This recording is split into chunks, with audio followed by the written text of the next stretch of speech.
So a question was posed to me today, and it was asking about mastery, like self mastery. Like, how do I master myself and not compare myself with others?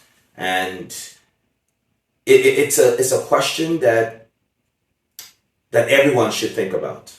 Everyone should be thinking about this particular question, and even if you're not thinking about it, it may have bothered you in the past.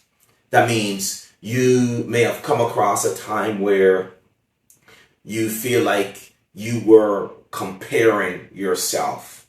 Like, how do you discover like who you really are without comparing yourself to everyone else, right?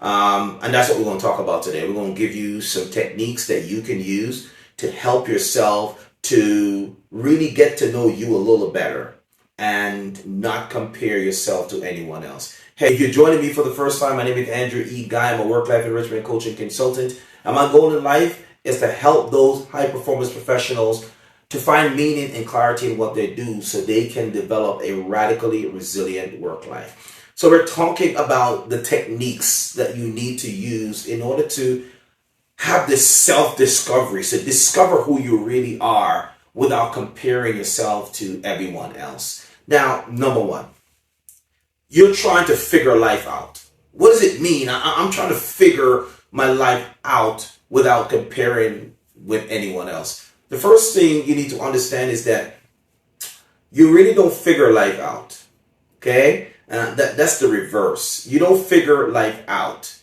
You figure life within, because life is a gift in a package, wrapped up in a package. And your goal is to open that gift. Your goal is to open the gift. And once you open the gift, then you will discover who or what's inside. I want you to imagine it was Christmas or Christmas Eve and everyone is getting ready to do their Christmas biddings, and they went out and they got all the gifts and everything, and they wrapped them up and the names and tags are on there. Everybody's excited and they're going to put them underneath the tree, right? So they put them underneath the tree, and this Christmas morning now, everyone got up, everyone is excited. They go, what did I get? That's the question you should be asking yourself. What did I get? Okay. Who am I? And how do I find out? So in order for you to find out what you got for Christmas, what would you do? You would locate your name, first of all. You locate your name on the present that's underneath the tree, and then you accept it. Okay, let me break that down. A lot of people don't really know who they are because they're answering to the wrong name. They're answering to names of ignorance, right? A lot of people will respond to racial slur. A lot of people will call, say, the N name. But I can think of so many other words that start with N that doesn't bother me. So don't allow or answer to a name that is not yours, okay? If you're looking for a name, go to Psalms 139 verse 14. It said that I am fearfully and wonderfully made, and marvelous are his work. And here's the kicker. Here's the best part. My soul knows this. Like, deep down in your soul, you know who you are. But because we've been listening to the wrong voices, we've been listening to society, and society tells us that you're no good, or you come from the ghetto, or your parents were poor, so you should not amount to be anything, or because you're black, then you can't do math, or you cannot be successful, or because you're Hispanic, then you don't speak proper English, and all you're supposed to do is to probably work in the fields or work in picking fruits and all these different things. There's so many different racial slurs that we listen to. And here's the crazy part. I need you to stop. Stop. If that's not your name, don't answer. Pretend as if you were attending a seminar like this one right now, and your name is Richard, and someone called you Bob. Are you going to answer? The answer is no. Do not answer to names that are not you and that does not represent you. Perfect example. Let's say, for example, you are trying to buy a Porsche 911. You would not go to a Ford dealer. You would not go to a Toyota dealer. You would not go to a Nissan dealer. You would go to you go to a Porsche dealer because that's the name of the manufacturer. What am I trying to get you to understand? That if someone calls you by another name that is not yours, do not answer. Okay? The first part in understanding, mastering who you are, is to answer to your name. Okay? Answer to the name that was given to you. Do not answer to any other name. Does that make sense? Let's jump back to the Christmas present metaphor. So, your parents, let's say you're a child and or husband, doesn't matter. The person who is taking the presents underneath the tree and they're disseminating them, they're handing them out. So they go underneath the tree and a whole bunch of presents are there and everybody's excited, like, whoa, whoa, excited. Let me calm down for a minute, right? I'm excited. It's Christmas. I'm going to be excited anyway. Forget about it. I'm just going to be excited. So everyone is disseminating the presents and everybody's giving out. But wait a minute. Before you can get your present, you got to check the name tag. Exactly. So you go and you check the name tag and you said, this one says Bobby. Hey, Bobby, you in the room? Hey, I'm over here. I'm over here. Robert, are you over here? I'm over here. I'm over here. Donovan, are you over here? By the way, Donovan is a Jamaican, right? Say, yeah, I'm there. Present. Big up, right? So Donovan comes up and Donovan gets his present. We would not give Bob's present to Donovan, neither would we give Donovan's present to Bob. The person whose name is on the present goes to that person. They are the owner. Does that make sense? I'm trying to get you to understand that if that's not your name, you don't answer to something that's not your name. It's not your name. So first thing in mastering self is to make sure that you are answering to your name. Find your name, discover your name, and only answer to that name. Does that make sense? If that's not your name, I don't care how many other racial slurs that are out there, do not answer to a name that does not represent you. Does that make sense? Otherwise, you will not identify your present that is under the tree. Clear? Answer to your name. Got it. The next thing that you need to understand is who you are. The who you are is the essence of why you were created. Okay? Your name identifies you, but the who you are is the essence of why you were created. Okay? The who you are created in his image, in the creator's image. Okay, I'm going to go back to the automobile description again. Here it is. We know Ford because who was the creator of and the inventor of Ford? I hear you. Henry Ford, right? So Ford is named after Henry, all right? So you are created in the image of your creator. Go look it up in the word. That's what the manual said. You're created in his image. In his image, he created ye male and female. Okay? So you were created by your creator. So if you want to find your identity, you want to go back to the manufacturer to find out who you are. If you want to find out who made the Ford, you go back and check out the history of Henry Ford and how he made the T model Ford, and then he just took off from there. Does that make sense? And number one, you want to make sure you answer to the right name, or you will get the right present from underneath the tree. And the next part, you want to make sure you know who your manufacturer is. You are identified by your manufacturer. Is that clear? Okay. The next thing that you need to do, we're talking about mastering self here now. The next thing we need to do is I'm going to use an anatomical metaphor to explain to you. A lot of people get caught up in the crowd and they miss who they are. They completely lose who they are. They completely are misguided by everyone else that's happening or things that are happening in the crowd. Here's what I mean by that. I want you to think of the crowd as a fist. Does that make sense? There you go. Make a fist. You are the fighter. You are Muhammad Ali. You are Mike Tyson. You're the fighter, man. And you made a fist. What is the purpose of making the fists? Okay? We're talking about your self-mastery, understanding who you are, and don't compare yourself to the crowd. The crowd is the fist. But let's break down the fist for a minute. The fist is made of pinky, ring finger, middle finger, index finger, and a thumb. We call those phalanges, right? You have 5 phalanges. You have 4 finger, 1 thumb, 5 phalanges, right? The anatomical description for what they are. Now, their functions are to grip, to hold, to help, to assist. That's what their functions are. So if you want to know who you are, you go back to the manufacturer, and you also need to find out your function.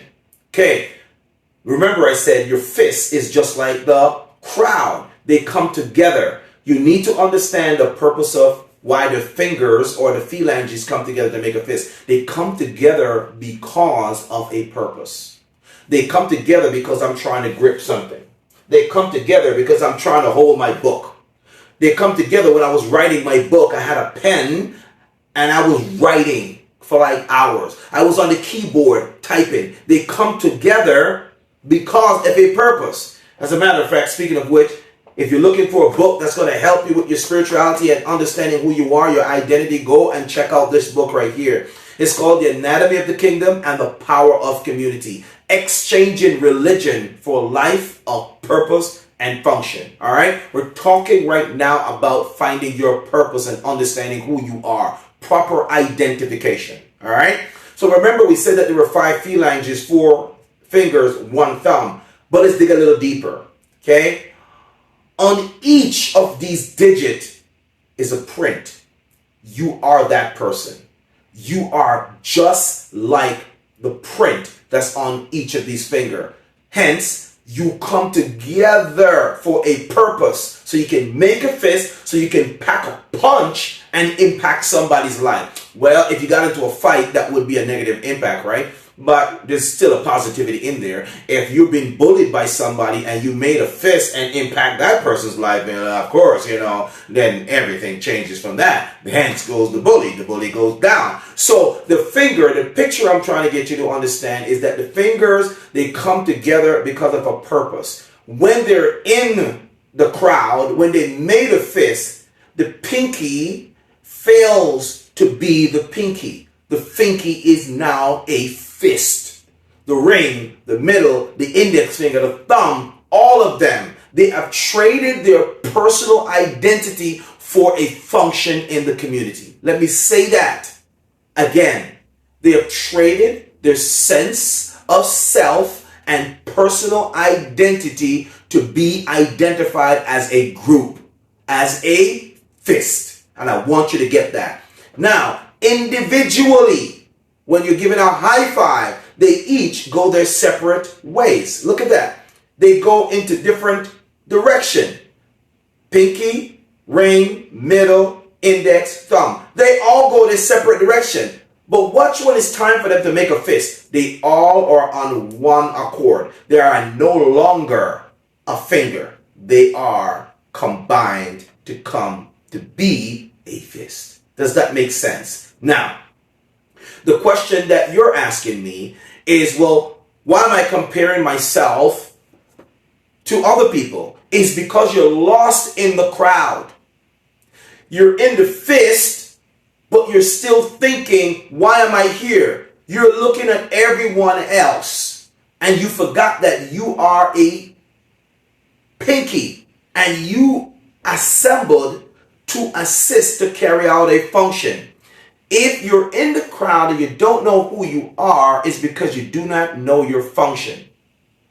Hence, you are lost because you don't have a function and a direction. The pinky, it doesn't matter if it was going at a 45 degree. When I bring that pinky in and close the gap, I'm now making a fist. It is doing the exact same thing that every other phalanges is doing because it now has traded the sense of individuality so it can become part of a group. And the group comes together or assemble. The group doesn't attend. The group assemble because the group is now doing what? It has a purpose and a function in mind. Okay? So when you think about this self-mastery and understanding who you are, you gotta first answer to the right name. Second of all, you have to have the right identity, knowing that even though you might be among a group, you're still an individual, but you've traded your individual self for a function of a fist, so you can accomplish a task, a purposeful task. Does that make sense? All right. If this is helping you, I need you to go and subscribe. Subscribe to me, to this video. Share this video with someone. Save this video. Okay? So you can get more teachings like this that's going to help you understand who you are. So you can develop proper identity. So you don't get lost in the crowd. What do? If you're visiting me for the first time, I'm Andrew E. Guy. I'm a work-life enrichment coach and consultant. And I work with high professionals. And why I'm working with them is to help them to find clarity and meaning so they can develop a radically resilient work life. What is a radically resilient work life, you ask me? Well, it's one that doesn't compare themselves with other people. It's one of them who knows exactly what they're doing, why they're doing it. They have meaning for what they do. That's a radical person. A radical person is one that doesn't follow the crowd. A radical person is one who knows who they are. They can become part of the crowd, but they still hold their identity. Does that make sense? A lot of us, we get into jobs and we forget who we are. Okay? We become tattletellers. We become the people who just sit and yap and talk about other people instead of talking about ideas. Many workplaces fail because people don't talk about ideas anymore. They talk about people. Losers talk about people. Champions talk about ideas and how they can change the world.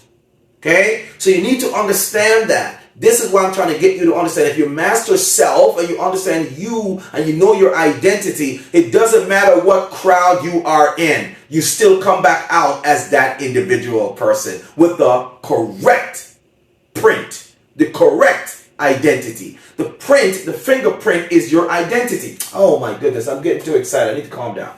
So the print represents who you are among the crowd.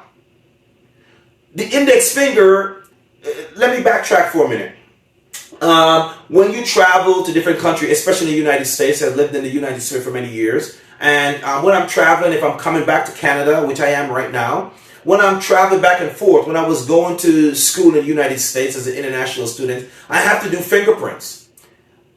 Have you ever wondered why they do all four of these guys together and then they do this one differently? It's because if I do all four of these together and I fail to do this one, then that's not even a human being. Because that person's digital assets are not complete. They have four fingers. Well, does the person have a thumb? This is why you need all five appendages copied, because each of these digits has a different print. Your digits are completely different from the other 8 point something billion people who are on planet Earth. So everyone has a different print, and every hand has a different print. Each digit is different. And so are you. You are not like anyone else. There is no carbon copy of you out there. There is no other coming back like you. You are you. You are an individual. You are a finger. You are a print. You are a finger in the fist. You are an individual in the crowd. And when you leave the crowd, you should remember that you're an individual. You should go back to being that individual. A lot of us, we get into the crowd and then we lose our sense of self. We started picking up bad habits, bad behavior. Let's say, for example, you start hanging out with the wrong crowd. Scripture did say that what? Corrupt communication, right? Or evil communication, corrupt good character. So don't tell me you're just going to hang around with a certain people and you're still going to remain yourself. Yes, you can. If you have the courage, understand who you are, have the right identity. Sure, you can do that. You can go into any crowd, make a fist, and then come back out. Only reason you go there and you make that fist is because your purpose and your goal align with everyone else who's going to make the fist. Does that make sense? Does that make sense? Gosh, this is good. This is helping me. Say with me, this is helping me. Say with me, This is helping me. And if it's helping you, I need you to subscribe. Share this with all your family members and tell them to subscribe to this channel, because Andrew E. Guy is not talking fluff. He's bringing the stuff that's going to help you to transform your life, where you live, where you work, and where you play, and where you leisure. Do you understand what I'm saying? I'm here to drop this nugget right now. Okay? Here's what you need to understand. It doesn't matter where you go. Understand who you are. Doesn't matter what crowd you're in. When you leave, you go back to being those individual finger with the individual prints on them. You have retained your identity. You're not corrupt. Okay? Doesn't matter what's going on around you. You still remain your sense of self. I'm excited about this. Okay, I'm also going to be launching a workshop, and I want you to go to andrewguyspeaks.com, and I want you to click on workshops, coaching, and then click on the link, boom, and it will lead you right there. And I'll also put the link in the description below where you can get access to that course, free course, just for you, to help you out. My way of saying thank you for subscribing to the channel, for getting the help that you need. Okay, I want to give you more resource. This year, I'm going to be very active online because I've been traveling and doing talks and so forth. I was teaching. I was in the classroom. Now, listen, it's time for us to get this information out to you. I want you to understand who you are. Check this book out, The Anatomy of the Kingdom and the Power of Community. Remember, it doesn't matter how great you are. It doesn't matter how powerful you are. It doesn't matter how much you know. It means squat if you are not using it in a community. I want you to join my tribe. I want you to join my tribe so we can function in a community and impact the world. That's what we want to do. Coming up, we're going to be launching our own platform called Greatest Impact University. I'm getting excited. I need to calm down. But while we're here right now, I need you to go ahead and pick up a copy of this book. Go to andrewguyspeaks.com and pick up a copy of this other book. It's called Work Your Words, Finding Your Pathway to Personal Success. Great book, by the way. Both of them are great. And my new book that's coming out called what? Win Where You Are. Stop waiting to become. Listen, ladies and gentlemen, this is our time. I'm excited about what we talked about today. There's going to be a follow-up to this video. If you have any questions, please post them in the comments below. If you are struggling with anything work-life related, please put it in the comments. Reach out. Let me know, what videos do you want me to do that helps you with your personal development and your journey, your work-life journey? What questions do you have? If there's specific videos that you want me to break down, give you information on, please put it in the description, in the comments below, and I will take a look at it. I will check it, and I will make sure that I give you a shout out when I'm doing those videos. Subscribe to the channel. Thank you for your support. Again, if you want to learn more about me, go to andrewguyspeaks.com. All over social media, it's just Andrew Guys Speaks, all right? You take care of yourself and have yourself a wonderful day. Peace.